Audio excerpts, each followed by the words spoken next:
Hello students, I am Aarti और मैं आप सबका वेलकम करती हूँ to my YouTube channel Aarti education world. Dear students, इस वीडियो में हम डिस्कस करने वाले हैं आपकी 8th क्लास की सामाजिक विज्ञान की वर्कशीट नंबर 18, जिसकी डेट है 27 नवंबर 2020।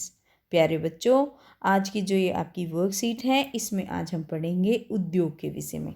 ठीक है, उद्योगों की अवस्थिति को प्रभावित करने वाले कौन कौन से कारक हैं, हम उसको जानेंगे। लेकिन उससे पहले आप ये याद रखिए, आपको यहाँ पे अपना नाम लिखना है और यहाँ पे आपको अपने क्लास टीचर का नाम लिखना है। अगर आपको बोल दिया है कि अपने सब्जेक्ट टीचर का नाम लिखो, फिर लिखना है अपने एसएसटी टीचर का नाम। ओके, चलिए देखिए, आज की आपकी वर्कशीट का फ़ॉन्ट बहुत छोटा है, थोड़ा सा एडजस्ट करिए। मैं आपको समझा दूंगी बोल के, तो समझ आ जाएगा।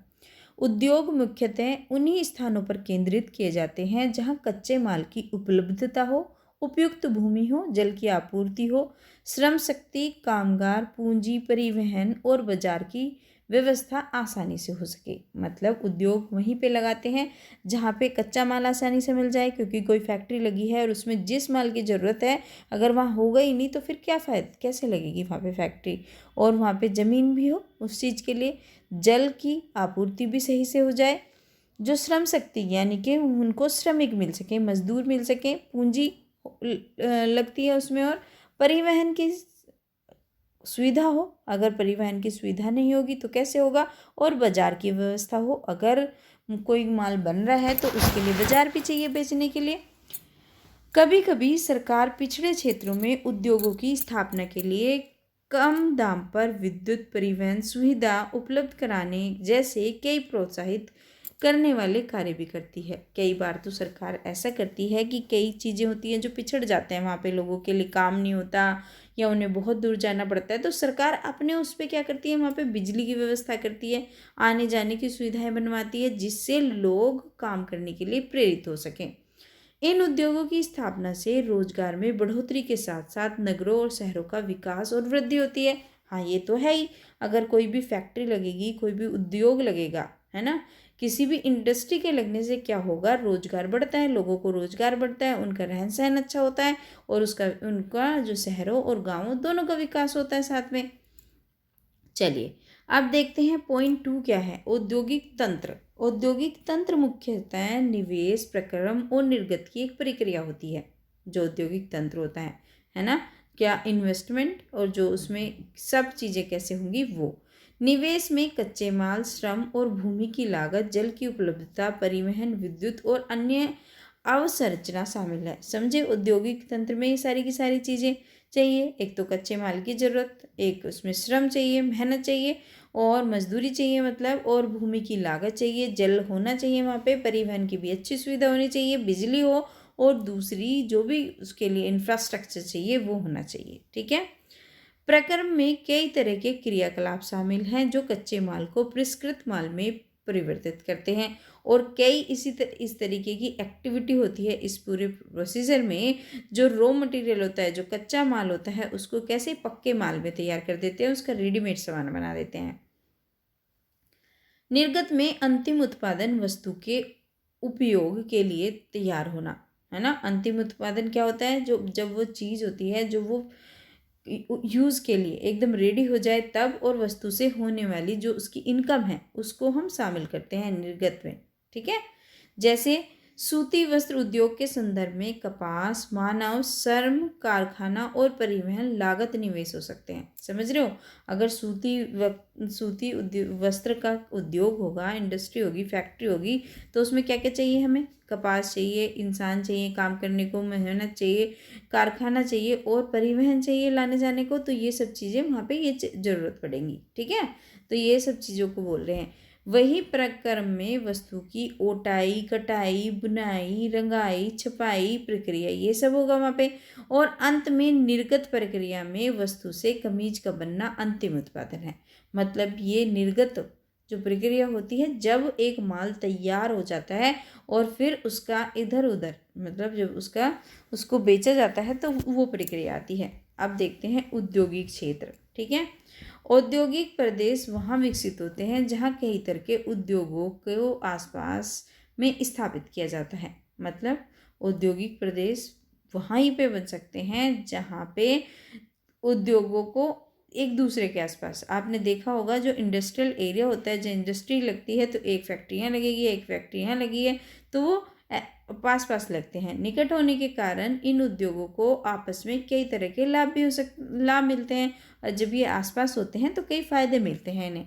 विश्व के प्रमुख औद्योगिक प्रदेशों में पूर्वोत्तर अमेरिका, पश्चिमी और मध्यम यूरोप, पूर्वी यूरोप और पूर्वी एशिया शामिल है। समझ रहे हो, जो जहाँ पे ज़्यादा जो आपके इंडस्ट्रीज लगी हुई हैं वो कहाँ है, अमेरिका, पश्चिम, मध्य यूरोप, ये जो सारे नाम हैं यहाँ पे बहुत ज़्यादा इंडस्ट्रीज लगी हैं विश्व की फेमस। अधिकांशतः मुख्य उद्योग शीतोष्ण कटिबंधीय क्षेत्रों, समुद्र के समीप और विशेष तौर पर कोयला क्षेत्रों के पास होते हैं। समझ रहे हो, जो उद्योग होते हैं ज़्यादातर कहाँ पे होते हैं, जहाँ पे शीतोष्ण कटिबंधीय क्षेत्र होते हैं, समुद्र के पास होते हैं कई कारखाने, और वहाँ पे जहाँ पे कोयला आराम से मिल जाता है वहाँ। ठीक है बच्चों। अब बच्चों इसमें दिया हुआ है क्रियाकलाप। बच्चों आप अपने घरों में प्रयोग होने वाली 10 वस्तुओं की लिस्ट बनाओ जो उद्योगों में बन के आती है।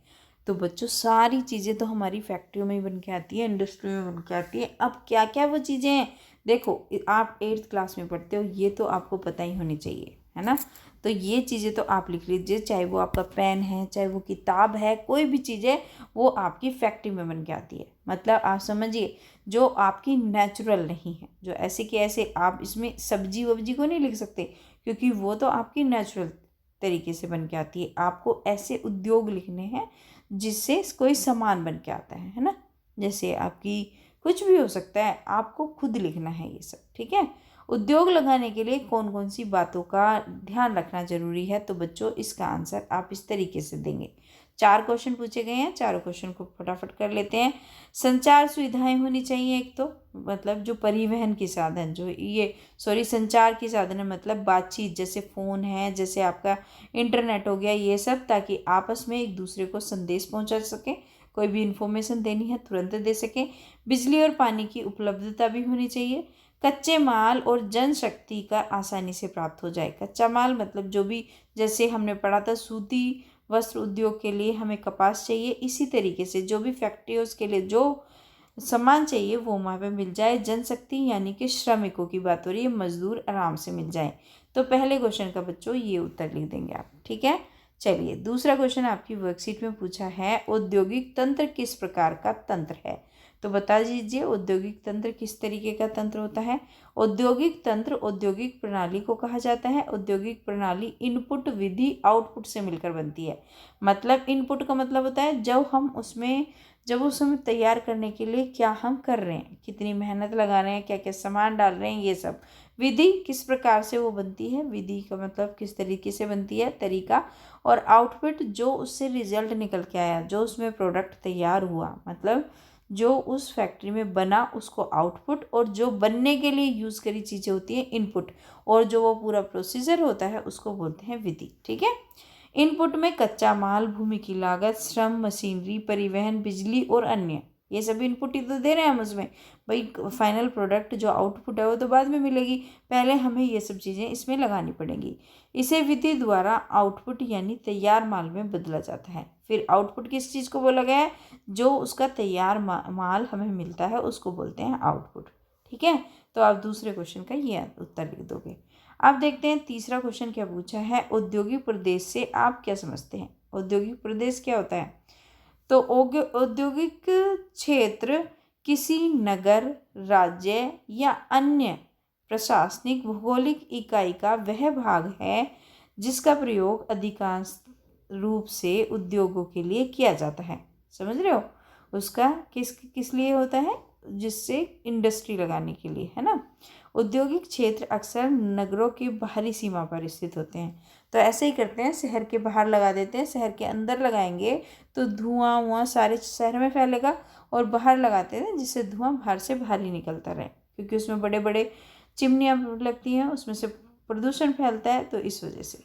चलिए सर इस तरीके से लिखेंगे, भारत में विनिर्माण उद्योग का सकल घरेलू उत्पाद में 30% का योगदान है। इन औद्योगिक इकाइयों द्वारा करीब 280 लाख लोगों को रोजगार उपलब्ध कराए जाते हैं।